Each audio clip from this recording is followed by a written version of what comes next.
RMC, les grandes gueules. Ce que je veux, c'est que vous alliez le faire gagner. Le monde de Macron. Vive la République, vive la France.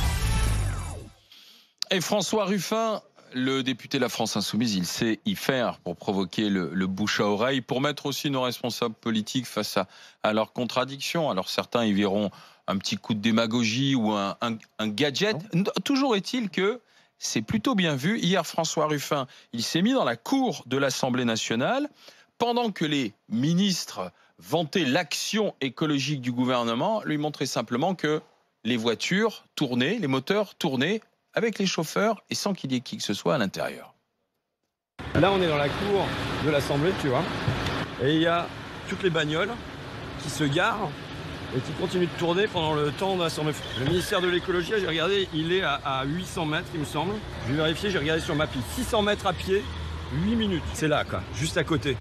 Ouais, c'est là juste à côté. Voilà. Et ensuite, Ruffin interpelle des députés et des ministres qui arrivent en voiture. Il a tellement raison. Bravo François Ruffin, Voilà. parce que en plus, il faut préciser, pour ceux qui ne savent pas, c'est que tous les ministères, l'Assemblée, le Sénat, tout se retrouve dans un périmètre très restreint. Donc, ils pourraient tous être à pied ou en vélo. Alors, quand on dit ça, François de Rugy, le ministre de l'écologie, qui était ici même dans les grandes gueules, dit oui, mais moi, pour des raisons de sécurité, on m'interdit de faire du vélo. Je peux en faire de temps en temps quand je vais chez moi à Nantes. Alors, c'est bizarre. Et hier, il est arrivé en voiture électrique. Voilà. Et alors, il roule en voiture électrique, mais c'est vrai qu'on se souvient que Taubira arrivait en vélo, donc est-ce que là, il n'y avait pas des problèmes de sécurité, garde des Sceaux, bon, mais il a raison.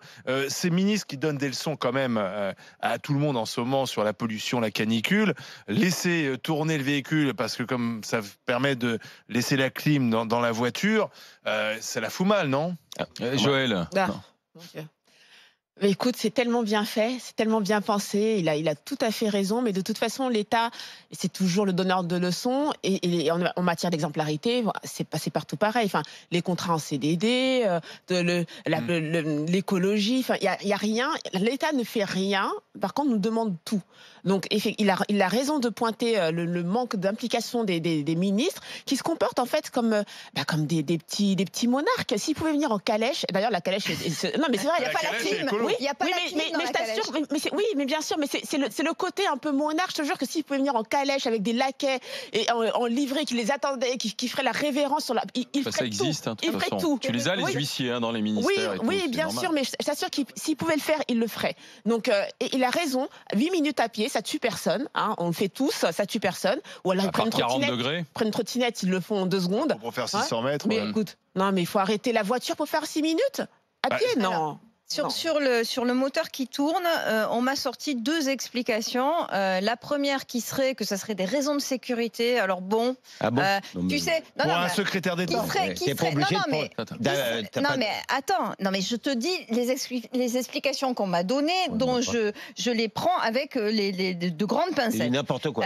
Ça serait, tu sais, c'est un peu comme les braqueurs qui sont en train de faire un braquage dans une banque. On laisse le moteur tourner, comme ça on peut partir plus vite. Bon.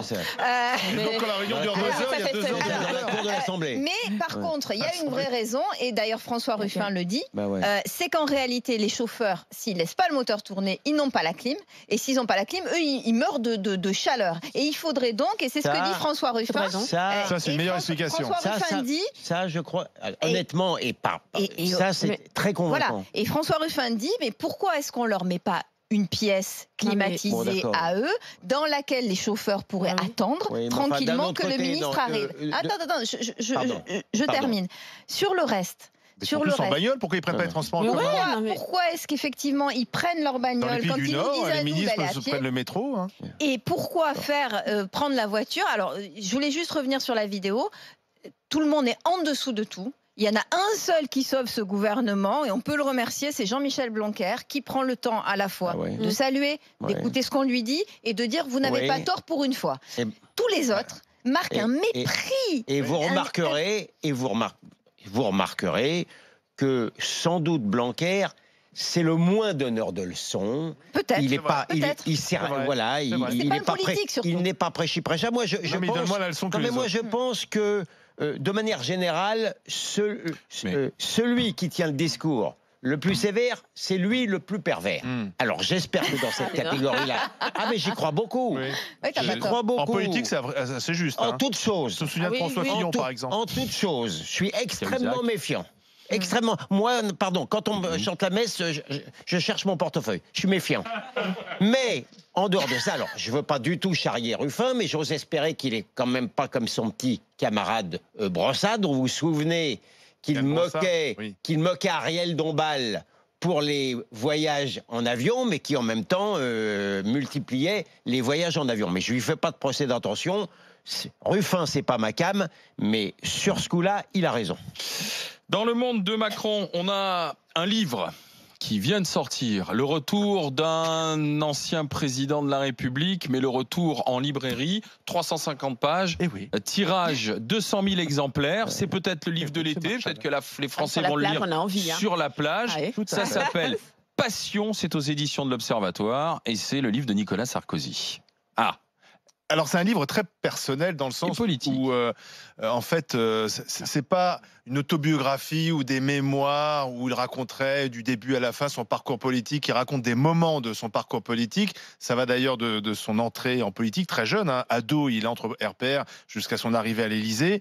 Il parle de ses rencontres avec ses mentors, Balladur, Séguin, Philippe Séguin. Il y a un portrait assez joli de Philippe Séguin. Jacques Chirac, parfois des relations difficiles avec les uns et les autres, parfois aussi des portraits cinglants, Fillon, Copé, François Bayrou, Ségolène Royal, c'est assez mordant avec Ségolène Royal, et puis des choses très personnelles. Il nous apprend par exemple que le jour du débat d'entre-deux tours en 2007 avec Ségolène Royal, ce jour-là, il apprend que Cécilia demande le divorce. Voilà, donc c'est des moments où se télescope la vie privée et la vie d'un homme politique.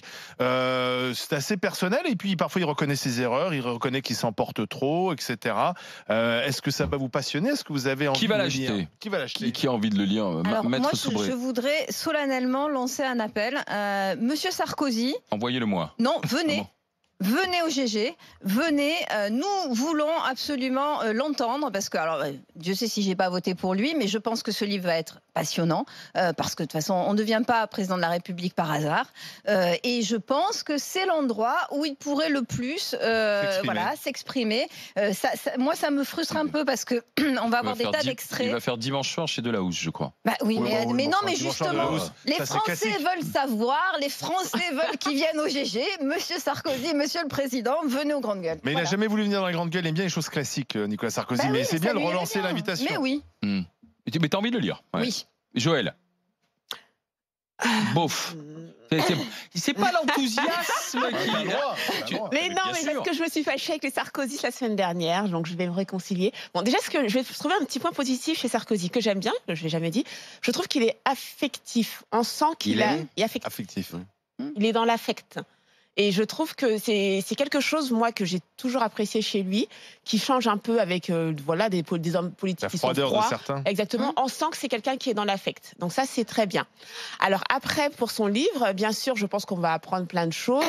Et sur ses mentors, bon, je suis pas sûre que je vais le lire, parce que je pense qu'on va sortir dans la presse les bonnes feuilles du livre. Donc je suis pas sûre que j'irai l'acheter. Mais pourquoi pas? Ça peut être assez intéressant. Mais c'est ça qui est dommage, justement. On n'aura que des extraits. Ça serait tellement bien, tu vois, si on pouvait lui poser des questions en ayant le livre et tout. Et puis pourquoi pas? Et puis je crois que ça s'arrête quand? Ça s'arrête à son entrée à l'Élysée. C'est ça. Peut-être un tome 2. On aura une suite. Est-ce qu'il parle de Pasqua? Est-ce qu'il parle de Pasqua, de tout ça, des autres scènes?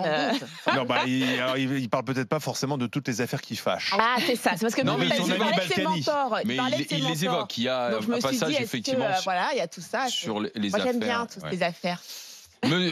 Gilles William, regarde, par exemple, il faut quand même préciser qu'il est renvoyé au tribunal. Ce qu'il dit à propos de François Fillon, notamment l'ancien président de la République. Regardez, c'était à mes yeux un parfait équipier. Je trouvais sérieux, compétent, solide. Je le pensais capable de fidélité. Je croyais le connaître. La suite montra mon erreur. Sur Jacques Chirac, qui est un peu le fil rouge du livre d'ailleurs, parce que ça commence dès 1977, leur rencontre à Nice, un coup de foudre politique entre les deux hommes. Jacques Chirac, on aurait dit un acteur américain dans ses films inoubliables remplis de héros qui n'avaient ni faiblesse, ni peur, ni défaut.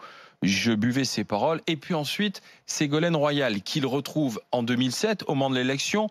C'est le débat aussi d'entre-deux tours. Elle est candidate. Je me suis demandé si elle faisait preuve d'incompétence par volonté politique ou plus vraisemblablement, elle n'avait ni la connaissance ni la compréhension des dossiers. Je trouve que c'est sur Ségolène Royal qu'il est le plus dur. Il n'en démord pas, parce que c'est quand même 2007, c'est loin.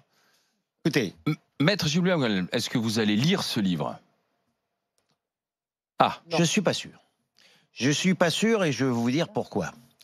C'est parce que, bon, on ne s'emmerde jamais avec Sarkozy, qu'on l'entende ou qu'on lise. Il n'y a aucun doute que... un bon client. C'est un bon client. Que tu le connais. Et je le connais, c'est un ami, et c'est un remède à l'ennui. Mais cela étant, et puisque ici je suis sincère, son exercice, même s'il est intéressant, je suis certain qu'il y a des passages intéressants, je pense qu'il ne peut pas être dans une sincérité totale. Et cette sincérité totale, elle empêche mon enthousiasme total par rapport à la question que vous posez. C'est-à-dire que, par exemple, ça coûte pas cher d'être extrêmement sévère, même avec raison, envers Ségolène Royal. Mais par contre, parce que Sarkozy est un fou de politique et que je pense qu'il n'a pas renoncé à cette politique, il est dopé à ça. Par exemple, par rapport à Chirac, je suis bien certain qu'il a bridé la détestation, parce qu'il est dans la détestation de Jacques Chirac, qui peut être argumentée, qui peut être justifiée. Et de ce point de vue-là, il ne va pas au bout de sa sincérité. Alors, il reconnaît quand même qu'il a été un peu surpris parce que Jacques Chirac a fait croire qu'en 2002, il serait nommé Premier ministre. Bien sûr. Et donc, il reconnaît que c'est un peu à voir. Mais bien sûr, il fait la part des choses.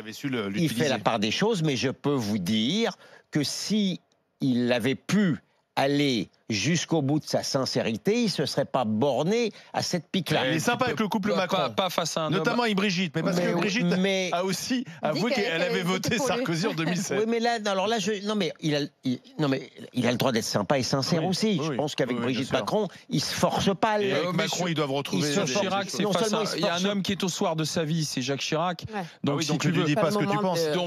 Il n'y a pas que ça. C'est que... Il n'y a pas que ça. Il y a ça, c'est qu'on peut difficilement tacler quelqu'un qui n'est pas en état de vous répondre, mais il y a plus que ça, c'est qu'au sein de l'appareil républicain, je peux vous dire que moi, qui ne nourris pas de tendres sentiments par rapport à Jacques Chirac, ça m'a toujours été difficile de dire tout le mal que je croyais devoir penser de lui. Politiquement, Chirac reste, et à mon avis, c'est une limite à la liberté de penser, enfin, et de travail, de réflexion au sein de la droite. Chirac reste une sorte de roc inattaquable. Et puis Sarkozy n'est pas à la fin de sa vie, c'est-à-dire que quand tu es à la fin de ta vie, tu peux te lâcher de façon... là, quand même, comme tu le dis, il est toujours dans le jeu, même si c'est un jeu différent, mais il est toujours dans le game.